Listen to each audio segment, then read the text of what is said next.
नमस्कार, मनीषा टेस्टी रेसिपीमध्ये तुमचे सर्वांचे मनापासून खूप खूप खूप स्वागत। उन्हाळा चालू आहे, मुलांच्या सुट्ट्या आहेत। अशा वेळी मुलं अधूनमधून काहीतरी गोड खाण्यास मागतच असतात।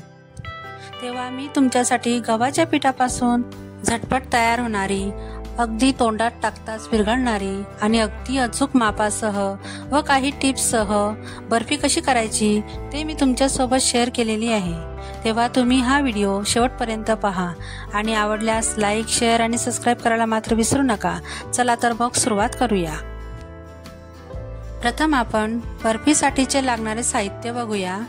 इथं मी एक मेजरिंग कप मोठा कप घेतलेला आहे। तुम्ही हा कप नसेल तर घरातील कोणतीही एक मोठी वाटी घेऊ शकता। त्याच कपाने मी आता सगळं साहित्य मोजून घेणार आहे। इथं मी गव्हाचे रेग्युलर पीठ घेतलेले आहे व त्या याच एक कपाने मोजून घेतलेले आहे। एक कप इथं साखर घेतलेली आहे। अर्धी वाटी इथं साजूक तूप घेतलेले आहे व थोडंसं खोबरं किसून घेतलेलं आहे आणि अर्धा चमचा वेलची पावडर घेतलेली आहे। इथं एक गोष्ट लक्षात ठेवा, जेवढा आपण पीठ घेणार आहोत तेवढीच आपल्याला साखर घ्यायची आहे। तुम्हाला जर जास्त गोड आवडत असेल तर थोडी वाढवून घ्यायची, 1-2 चमचा। आता बर्फी बनवण्यापूर्वी आपण अगोदर एका ताटाला तूप लावून घेणार आहोत, कारण बर्फी तयार झाल्यावर लगेचच आपल्याला तिला या ताटामध्ये पसरवावी लागते आणि तेव्हा आपल्याला जास्त घाई होऊ नये म्हणून ही आधी तयारी करून ठेवावी। आता अगोदर पीठ आपण भाजून घेऊया। मी इथं एक जाड स्टीलची कढाई घेतलेली आहे। त्यामध्ये आता सगळं पीठ टाकून घेणार आहे मी व व्यवस्थित त्याला आता परतून घ्यायचं आहे। मी अगोदर तूप वगैरे काही टाकलेलं नाही, आपल्याला आधी कोरडंच पीठ भाजायचं आहे, म्हणजे ते व्यवस्थित भाजलं जातं। आणि कढाई थोडी जाडसरच घ्या, म्हणजे पीठ कढईच्या तळाशी करपणार नाही। आणि गॅसची फ्लेमही लो ते मीडियमच ठेवा, हाय फ्लेमवर पीठ कधीच भाजायचं नाही, त्यामुळे पीठ लवकर लालसर पडतं। त्याच्यामुळे लो फ्लेमवरच पीठ भाजून घ्यायचं आहे। आता 5 ते 7 मिनिटं झालेली आहेत आणि व्यवस्थित पीठ अर्धवट भाजलं गेलेलं आहे अजून व सुगंधही सगळीकडे दरवळतोय। यामध्ये आता मी तूप टाकून घेतलेले आहे। तूप मी पूर्ण टाकलेलं नाही तर अर्धच टाकलेलं आहे व व्यवस्थित आता तेही या पिठामध्ये मिक्स करून घ्यायचं आहे, व्यवस्थित परतून घ्यायचं आहे। सतत असा सराटा हलवत राहायचा व पीठ भाजून घ्यायचं आहे, मध्येच थांबून नाही राहायचं, त्यामुळे पीठ खाली कढईला करपण्याची शक्यता असते। आता अजून 2 ते 3 मिनिटं झाल्यानंतर परत मी तूप टाकून घेणार आहे। जसं आपल्याला आवश्यक वाटेल तसं तूप टाकून घ्यायचं आहे, कारण तुपामुळेच ही बर्फी एकदम नरम आणि व्यवस्थित येते। ही एक महत्त्वाची टीप आहे। आता तुपामधून मी थोडा 1 चमचा तूप शिल्लक राहू दिलेलं आहे, ते मी कशासाठी राहू दिलेलं आहे ते पुढे सांगते। आणि मंद आचेवरच हे पीठ पूर्णपणे भाजून घ्यायचं आहे। बर्फी करताना तूप हे जास्तीचंच घालायचं असतं। 1 कप पीठ असेल तर अर्धी वाटी तरी तूप घ्यायचं, त्यामुळेच आपली बर्फी ही नरम येते आणि जास्त काळ तशीच राहते। आता इथं बघा 10 ते 15 मिनिटांनंतर आपलं पीठ व्यवस्थित भाजलं गेलेलं आहे व मी गॅस बंद करून घेणार आहे आणि हे पीठ मी आता काढून घेणार आहे। आता त्याच कढईमध्ये बर्फीसाठी लागणारा पाक आपण तयार करून घेणार आहोत। त्यासाठी मी कढई गरम करायला घेतलेली आहे व त्यामध्ये 1 वाटी साखर टाकून घेतलेली आहे। मी त्याच कपाने 1 कपला थोडं कमी पाणी घेतलेलं आहे, म्हणजे साखर आपली पाण्यामध्ये बुडेल एवढंच पाणी आपल्याला घ्यायचं आहे आणि ते व्यवस्थित आता हलवून घ्यायचं आहे। साखर आपल्याला विरघळून घ्यायची आहे। मी थोडा गॅस मीडियममध्ये केलेला आहे, जोपर्यंत आपली साखर विरघळत नाही तोपर्यंत। नंतर गॅसची फ्लेम लो करून घ्यायची आहे, म्हणजे पाक व्यवस्थित बनतो। हे बघा, असं सतत हलवत राहायचं आहे, म्हणजे पाक लवकर तयार होतो। आता बघू शकता साखर ही विरघळली गेलेली आहे व गॅसची फ्लेम मी कमी करून घेतलेली आहे। आता पाक व्यवस्थित उकळायला लागलेला आहे, हे बघू शकता। 5 ते 7 मिनिटं आपले इथं झालेले आहे आणि आपला पाक तयार आहे की नाही ते तुम्हाला आता मी सांगणार आहे। हे बघा, असं सराट्याच्या साहाय्याने असं बघायचं, शेवटचा थेंब जर असं तार तोडत असेल तर समजायचं आपला पाक तयार आहे। आता ही महत्त्वाची एक टीप आहे, मी तुम्हाला दुसरी टीप आता इथं सांगते।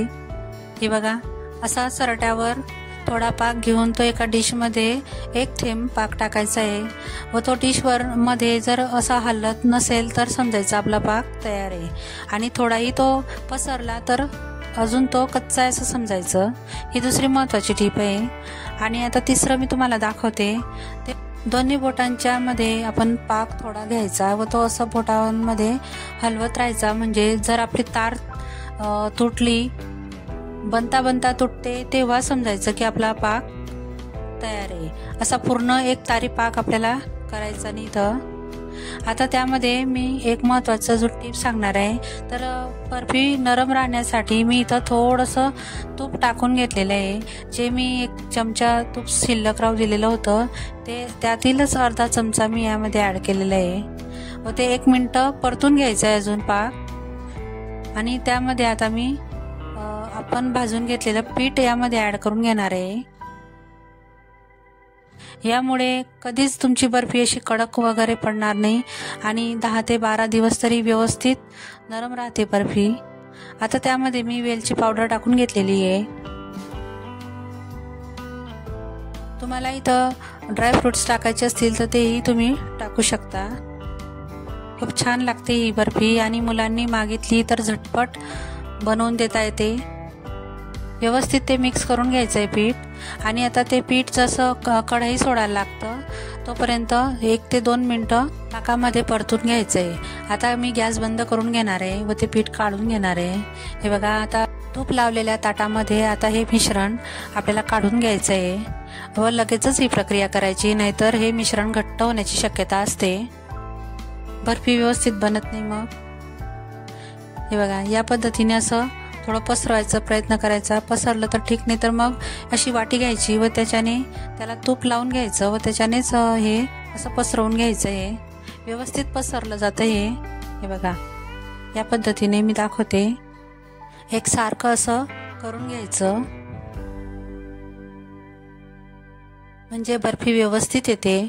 तुम्हाला जाड बारीक जशी बर्फी हवी तशी तुम्ही पसरवून घ्यायची आहे। हे बघा, या पद्धतीने मी सगळं व्यवस्थित एकसारखं करून घेतलेलं आहे, आणि तुम्ही जर ह्याच पद्धतीने बर्फी तयार केली तर नक्कीच तुमची बर्फी व्यवस्थितच येईल। आता मी त्यावर खोबऱ्याचा किस टाकून घेणार आहे। तुम्ही यावर ड्रायफ्रुट्सही टाकून घेऊ शकता, आणि त्यांना व्यवस्थित आता पसरवून घेणार आहे मी। आणि या पद्धतीने वाटीच्या साहाय्याने मी ते थोडं दाबून घेणार आहे, त्यामुळे किस हा बर्फीवरनं पडत नाही। आता मी चाकूच्या साहाय्याने बर्फी पाडून घेणार आहे। इथे एक गोष्ट लक्षात ठेवा की बर्फीचं मिश्रण जेव्हा थंड गरम असते तेव्हाच या वड्या पाडून घ्यायच्या। जर ते गार झाले तर आपल्याला बर्फी पाडायला थोडा त्रास होतो व ते व्यवस्थित पडत नाही। आता हे बर्फी पाडल्यानंतर एक 5 ते 7 मिनिटं याला थंड करून घ्यायचं आहे। हे बघा, 5-7 मिनिटानंतर मी तुम्हाला ही बर्फी दाखवते। बर्फीचं टेक्स्चर बघा किती छान आलेलं आहे आणि एकदम सॉफ्ट अशी आपली बर्फी आलेली आहे। हे बघा, मी तोडून दाखवते, एकदम नरम आलेली आहे,